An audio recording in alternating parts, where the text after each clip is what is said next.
السلام علیکم۔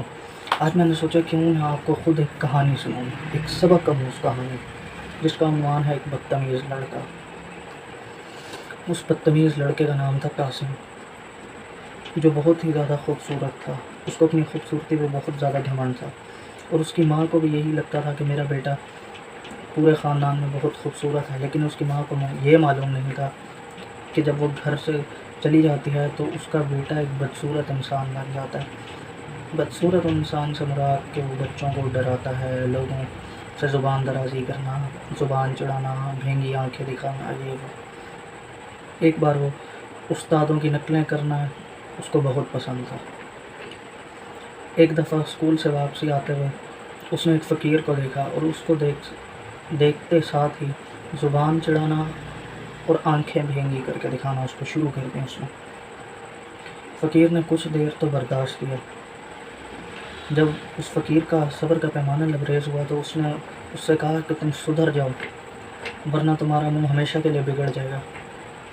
اس بچے نے اس بات پر غور نہ کیا اور چپ چاپ وہاں سے چلا گیا۔ کچھ دیر بعد اس کو اپنی آنکھیں پھرتی بھی محسوس ہوئیں اور ان میں درد محسوس ہوا، اور زبان بھی ایسا لگے جیسے کہ باہر آ جائے گی۔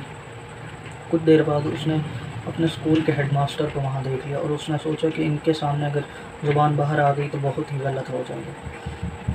جیسے ہی ہیڈ ماسٹر وہاں پہنچے اور انہوں نے اس سے پوچھا، قاسم بیٹا گھر جا رہے ہو؟ تو جس بات کا ڈر تھا وہی ہوا، اس کی زبان باہر لٹک گئی اور اس کی آنکھیں پھر گئیں، جس کو دیکھ کر ہیڈ ماسٹر کو بہت غصہ آیا، اور جب ہیڈ ماسٹر نے اسے ڈانٹنے کا سوچا اس سے پہلے وہ بچہ وہاں سے غائب ہو چکا تھا۔ جیسے ہی وہ گھر پہنچا تو اس کی ماں نے کہا، قاسم بیٹا آج تم بہت ہی دیر سے آئے ہو، خیریت تو ہے؟ اور تمہارا ٹیسٹ کیسا رہا؟ اس نے نام میں سر ہلا کے وہاں سے چلا گیا اپنے کمرے میں۔ کچھ دیر بعد اس کی ماں نے کہا کہ بیٹا منہ ہاتھ دھو لو اور کھانا کھا لو۔ پھر وہ بچہ منہ ہاتھ دھو کے کھانا کھانے کے لیے کمرے میں آ چکا تھا، اور کچھ دیر کے لیے اپنی ساری مشکلات کو بھول چکا تھا۔ تو جیسے ہی اس بچے کا والد گھر آیا تو وہ بچہ ڈر کے مارے اپنے کمرے میں چلا گیا، اپنے والد کی آواز سنتے ساتھ ہی۔ اس کے والد نے یہ شکایت کی گھر آ کے کہ اس کے ہیڈ ماسٹر کی مجھ سے ملاقات ہوئی ہے، انہوں نے مجھے شکایت کی ہے کہ اس نے مجھے زبان چڑھائی ہے، اور یہ بدتمیزی میں بالکل برداشت نہیں کروں گا۔ یہ کہتے ہی وہ سیدھا سیڑھیاں چڑھ کر اپنے بیٹے کے کمرے میں گئے، اور وہاں جاتے ہی اسے کہا کہ میں جانتا ہوں کہ تم جاگ رہے ہو، مجھ سے ناٹک کرنے کی کوئی ضرورت نہیں ہے۔ اب وہ بچہ اس کشمکش میں پڑ گیا کہ اگر ابو کے سامنے بھی میری زبان باہر آ گئی اور آنکھیں پھر گئیں تو پتہ نہیں کیا ہوگا۔ اور ویسا ہی ہوا، جیسے ہی اس نے اپنے ابو کو بات سمجھانے کے لیے بولنے لگا، اسی وقت اس کی زبان باہر آ گئی اور آنکھیں پھر گئیں۔ اس کا نتیجہ یہ ہوا کہ اس کے ابو کو بہت غصہ آیا، انہوں نے اس کو مارا، لیکن مار کے ڈر سے یہ ایک چیز اچھی ہو گئی کہ اس کی زبان تو اندر چلی گئی مگر اس کی آنکھیں ابھی بھی پھری ہوئی تھیں۔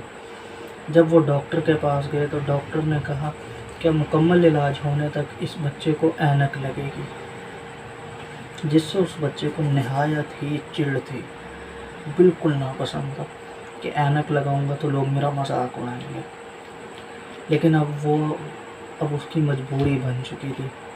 اس لیے کہتے ہیں بچوں، کوئی شخص جیسا مرضی بننا ہے، کسی کی آنکھ میں ہے، ہاتھ میں ہے، جو مرضی، کسی کا بھی مذاق نہیں اڑانا چاہیے، کیونکہ اس کو بھی اللہ نے بنایا۔ ایسا نہ ہو کل کو یہ آپ کے ساتھ بھی ہو جائے۔ امید ہے آپ کو کہانی اچھی لگی ہوگی۔ اللہ حافظ۔